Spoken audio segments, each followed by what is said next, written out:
ये लाखों e rickshaw ड्राइवरों के लिए चिंता विषय की बात कहे, चिंताजनक कहे या सही कहे, आम आदमी पार्टी के राज्यसभा सांसद स्वाति मालीवाल ने इनके विरोध में आवाज उठाया है। ऐसी क्या नौबत आ गई उनको कि आम लोगों के विरोध में बोलना पड़ा। जी हाँ, उनका कहना है कि ई रिक्शा ड्राइवरों की वजह से जो है अनडिसिप्लिन होता है, इनकी वजह से जाम लगता है। ऐसी समस्या उन्होंने उठाया, राज्यसभा सांसद जो है उन्होंने उठाया है। इतना बड़ा मुद्दा उठाने का क्या कारण था? क्या रिक्शे वालों से, आम आदमी से, क्या इतने बड़े नेताओं को इतनी दिक्कत होने लगी है? क्या उनके रोजी रोटी से सच में प्रभावित होने लगे हैं? इतने बड़े बड़े कार कंपनियां चलती है, उनसे कभी किसी को दिक्कत नहीं होती, लेकिन आम आदमी से दिक्कत होती है। मैं लगातार इस मुद्दे को उठाता रहता हूं और आज फिर हमेशा की तरह मनोज स्वराज जी हमारे साथ जुड़े। मनोज जी, क्या कहेंगे?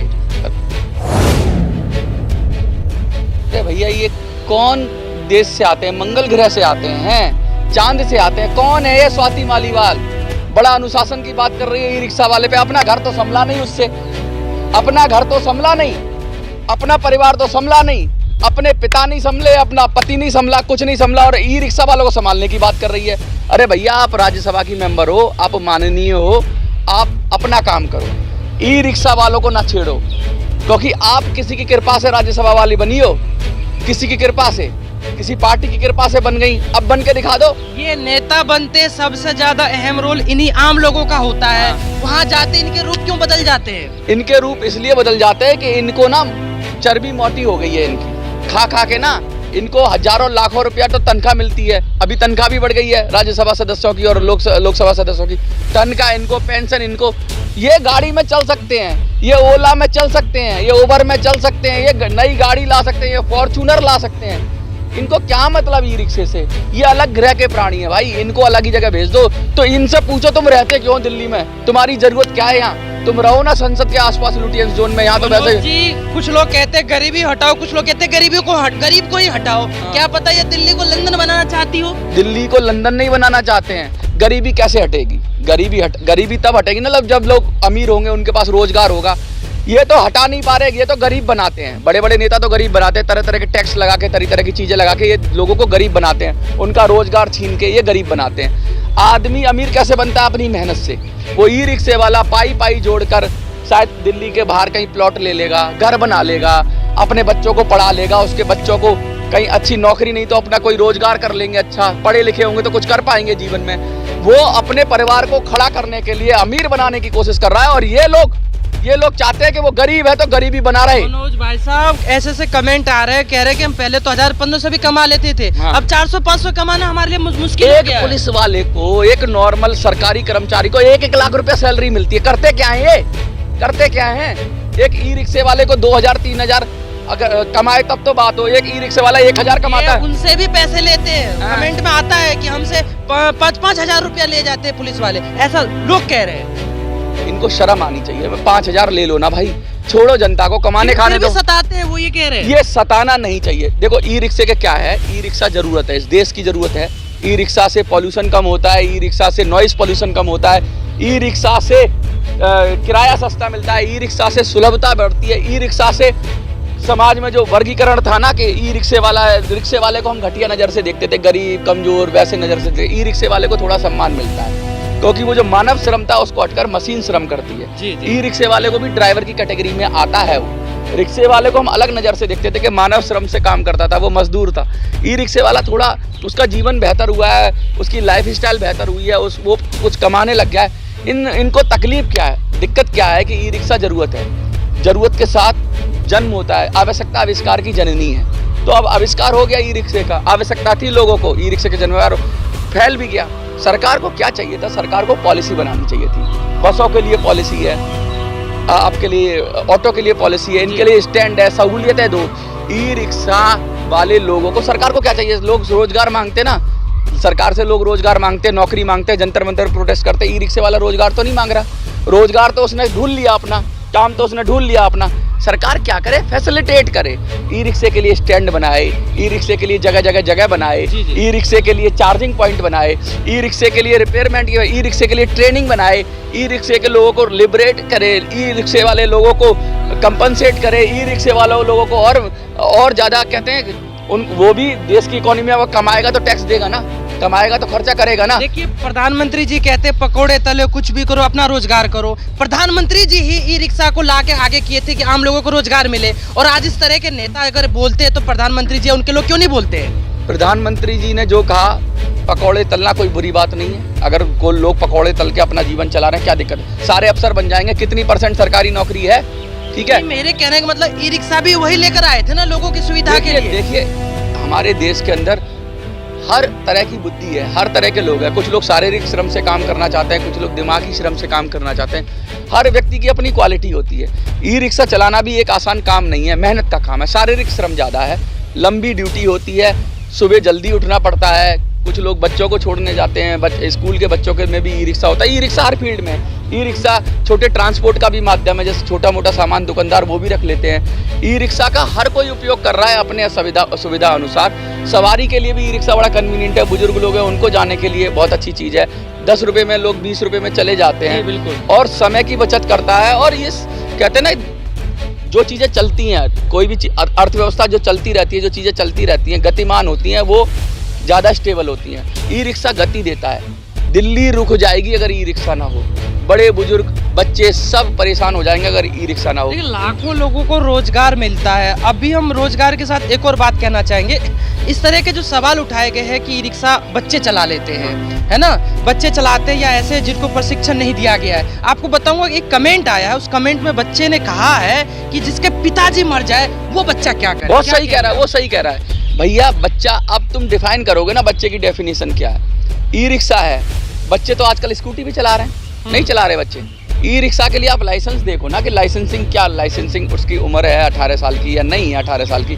अगर आपको लगता है कि वो ई रिक्शा ऐसा है जो मोहल्ले के अंदर ही चला रहा है, ई रिक्शा बच्चा, अब आप बच्चे की एज देखोगे 16 साल का, 15 साल का। आप जूनियर क्रिकेट टीम बनाते हो, बिल्कुल, पूरी दुनिया में जाके खेल के आते हैं, बच्चे एक्टिंग करते हैं। तो बच्चे की शारीरिक क्षमता देखो कि कितना बच्चा, छोटा बच्चा स्कूटी भी चला लेता है। उसको देखो कि अगर बच्चे के पास कोई ऑप्शन नहीं है तो सरकार क्या उसको कंपनसेट कर रही है। उम्र से ना नापा जाए, उसकी क्षमता देखी, उसकी क्षमता देखी जाए। और दूसरी बात यह है कि सरकार को ये देखना चाहिए, सरकार नियम बना देती है 18 साल से कम का काम नहीं करेगा। उसको रोटी दे रहे हो क्या तुमने रोक तो दिया उसको खाने, उसका माँ बाप नहीं है, उसका सुविधा नहीं दी कि इसका। अरे भाई तुम ले लो ना जिम्मेवारी, वो क्यों चलाएगा रिक्शा? एक आदमी रिक्शा क्यों चलाएगा? बच्चे के खेलने पहलने खाने पीने की जिम्मेवारी तुम दो ना उसको। एक ई रिक्शा कमा के 15,000 देता ना। आप कल से नियम करो, जितने भी 18 साल से कम उम्र के बच्चे हैं जिनके माँ बाप नहीं है, उनको हम देंगे 15,000 रुपया महीना। वो क्यों चलाएगा ई रिक्शा? कल को कर दो ना, ये पेंशन की स्कीम लाते हो, औरतों के लिए निकाली है ना 2500, ये वो खत्म करो ना, उसको दो ना। अगर तुम्हें बड़ी दिक्कत हो रही है उससे, जो 17 साल का लड़का चला रहा है, तुम्हें 17 साल का। वास्तव में आपसे पूछना चाहूंगा, क्या ई रिक्शा वालों को सच में दिल्ली में जाम लगता है? देखिए, जाम तो थोड़ा बहुत होता है। जाम इसलिए होता है कि पॉलिसी नहीं है। ई रिक्शा तो यहाँ भी सरकार की दिक्कत है, पॉलिसी नहीं लाई, सरकार ई रिक्शा के लिए जगह बनाए ना, खड़े होने के लिए पॉइंट बनाए ई रिक्शा के लिए। अलग से पुलिस को ट्रेंड करे कि ये भी इस देश के नागरिक हैं। उनको बताया जाए कि इस चौराहे से थोड़ा हट के खड़े हो जाओ, उसको रेगुलेट किया जाए, वहां तक तो ठीक है। यहाँ तो क्या होता है कि चौराहे पे पुलिस वाला उधर मुंह कर लेता है, सब ई रिक्शे वाले से कहता है इकट्ठा करके लाओ जी, लगाओ चौराहे पे। वो पुलिस वाला चाहे तो ई रिक्शा वाला लगा लेगा चौराहे पे। सब ऐसा है ना, वही चीज लीगल हो जाती है अगर पैसा दे देते हैं। बिल्कुल। वो चीज लीगल हो जाती है, और पैसा नहीं देंगे तो वो चीज इलीगल हो जाती है।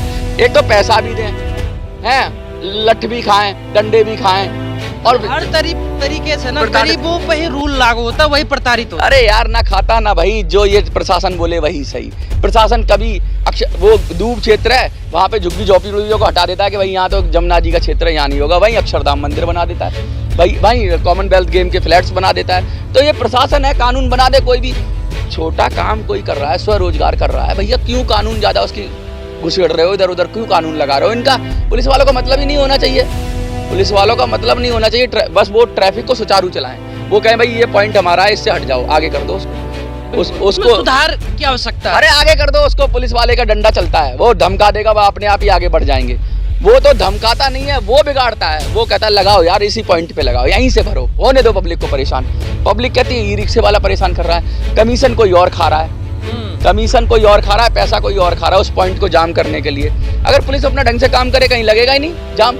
आगे पीछे लगाएंगे रिक्शे वाले जहाँ जगह मिलेगी, और जगह भी देनी चाहिए उनको। ई रिक्शा है, ये ई रिक्शा है तो उनको जगह देनी चाहिए ना, उनको पॉइंट देना चाहिए ना।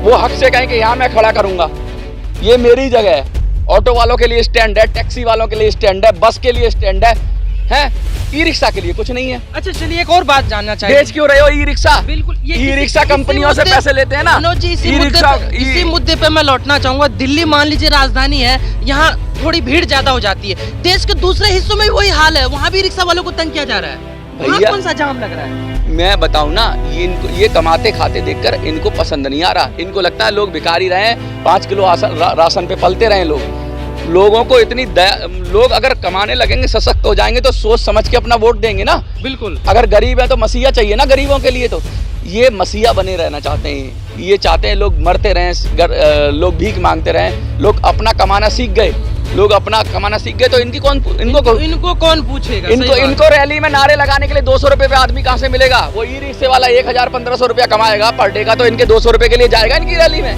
रोटी के लिए जाएगा क्या इनके? हाय हाय जिंदाबाद जिंदाबाद, नेताजी जिंदाबाद, फलाने नेता जिंदाबाद, बीजेपी जिंदाबाद, कांग्रेस जिंदाबाद, वो लगाएगा नारे। वो कहेगा चल बात काय का नेता है तू, 200 रुपए 100 रुपए 50 रुपए पे खाना खा, और खाना भी ये रैली में बुला लाते हैं, आपको पता नहीं है। और उसका साले का उसका भी पैसा खा जाते हैं। ये कहते तुम्हें मिलेगा मिलेगा मिलेगा, फिर वो ऑर्गेनाइजर गायब हो जाता है। वो बेचारा मजदूर खड़ा रहता है, नारे भी लगाता है, पैसे भी नहीं मिलते उसको।